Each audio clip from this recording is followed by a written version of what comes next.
Hi friends, I am Sai Chaitanya. Welcome back to my channel Sai Tech. In this video, I'll be talking about the charging speed rate and charging details regarding the Realme 7 Pro device. So in this video, I'll be telling you few things you need to know about the Realme Pro, how much time it actually takes to charge and how much faster when you compare with other smartphones.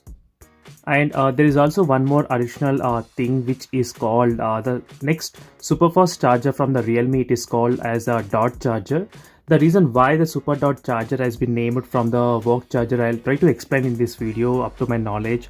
And make sure to subscribe to my channel for more latest information on the gadgets and tech related news as well. So let's get started with this charging test. So first is that the Realme 7 Pro has 4500 mAh of battery capacity, which has 65 watts charger. We all know that the 65 watt charger, and which can actually charge in the 34 minutes, so which is very good, impressive score for this kind of price range, I can definitely say. So that is only possible because of having this kind of technology where the one battery is split into the two batteries, as you can see here. So this is how the super fast charging is actually possible in the Realme 7 Pro device at the moment.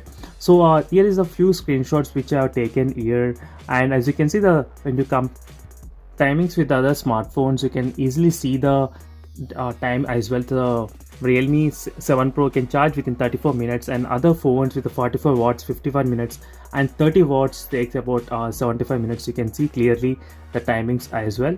And this is a graph which is very interesting. So for the first 15 minutes only, the phone can actually charge up to 58%. So that should be enough for you for one day of usage with a normal usage with this mobile phone, just with 15 minutes of charging.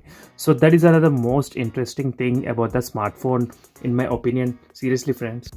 And this is my most favorite part of the Realme X2 Pro as well. And finally, for the mid-range, close to mid-range segment in the Realme 7 Pro as well, we are seeing right now with the super fast charging, which is a very good indication as well. Even while charging, while gaming also, the phone is very good in terms of the fast charging, as you can see here. So which is also an added advantage for the Realme 7 Pro device overall. So now the super dot charger actually supports the 18 watts PD and QC peak charge technology as well. So what does that mean? That means even you can charge using the normal power banks with the Realme phones as well with a normal cable. So before, it used to only work with the default Realme adapter only. But with this kind of new technology, we can actually charge the Realme phones using the any power bank you're having at your home. So you don't need to buy a specially designed power bank for the Realme smartphones. You can actually use any power bank available with you, which can actually supports for the 18 watt fast charging and PD and quick charge as well. So this is a one thing new about this new processor in the Realme 7 Pro device. And don't forget to subscribe to my channel friends for more in detail reviews. And in the future, if I get hands on this video, I'll try to hands on this phone, I'll try to make a new videos comparing videos with other smartphones in my channel as well. So thank you for watching this video. See you in the next video. Make sure to always subscribe to my channel. Until then, bye.